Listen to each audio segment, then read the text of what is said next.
I entered the raw vegan diet movement, but then I found out this other raw movement that are not vegan, and I even know people who stepped out of the raw vegan to become non-vegan because the raw vegan wasn't working for them. And so there's a lot of confusion out there, even people with raw meat or raw dairy. What do you think about these options? When I lived abroad, when I lived in Europe, and I directed and ran and developed centers there, I got to know a lot of the instinctualists out of France. And the instinctualist, going back to a very primitive idea that everything is eaten raw, which is a good idea. Okay. But where they lost it is they don't know that 60% of the world's still plant eating. They don't know the healthiest people in the world are plant eating. And they haven't directed, as I have, an institute for all these decades and watched what happens when you give up meat. Now, there's no such thing as raw meat. Let's take that first. All meat is decomposing flesh. Just because you haven't cooked it doesn't mean it's raw. What would make something alive or not alive is if I hook it up to an EKG machine and see if it has electrical frequency on it. Right. If I took a piece of sushi or I took a piece of steak that the poor animal was slaughtered to eat and put it on there, there'd be no life in it. So those that are under the misconcept, I understand. Now, why a raw diet wouldn't work for a lot of people, and I would tell you right now, the masses of people on raw food diets are on extremely unhealthy diets. Okay. They're on high fruit diets, they're on high sugar diets, high fat diets, and they're not getting the proteins from the sprouts and the algae and the things we spoke about earlier. Okay. They're not feeling strong, they're not growing. Everyone needs those things. And you can't just have a lot of sugar. You might as well lay in a hospital bed and get sugar water put in. Sure, you stay alive too, Right. but what's the difference? Yeah. And we've got to come to our senses with this. Now, I'm not here to condemn anyone. Anyone that's trying to improve, God bless them. But on the other hand, we can't have a ceiling that we reach. We have to keep growing. I ate a lot of fruit at the beginning. I ate a lot of fat at the beginning. If you want to really keep improving, growing, developing, and becoming more conscious, you've got to grow beyond that ceiling. Yeah, that makes sense to me. I mean, it just comes. You know, there's this whole thing about willpower and getting rid of all these addiction, and it's mixed up with the emotional body. But it's not willpower, love. That's a bad way to look at it. Okay. It's release. The thing we're most frightened of, when you don't have a strong life, you don't know who you are. You're afraid to let go of even the bad parts of who you are. Yeah.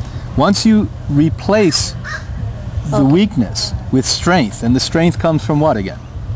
Passion. Then you can dismiss the weak parts of yourself. But it's release, release, release, release, release. If you don't release, you're never going to grow.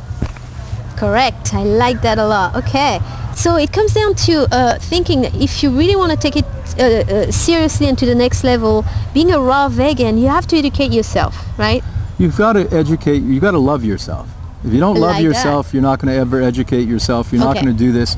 And you've got to let go of all these rituals. I mean, my God, the world is sick because of ritual. And looking backward, we keep running into walls because we look at what used to happen. Give me a list of ritual. What do you mean by rituals? I mean, everything. You know, people get biblical about things. Like the meals, rituals? The meals, the education, the attitude, the history. Everything. The way we dress, the way we think, everything. You know, everything. Because we keep recycling the old. Yeah. And that's why we don't really develop consciousness. All right. Just because somebody learns very well what they're taught in school, they're considered bright. Bright people learn beyond. Einstein walked out of school and he said, this is a fraud. We wouldn't have had Einstein or physics the way we know it today without that.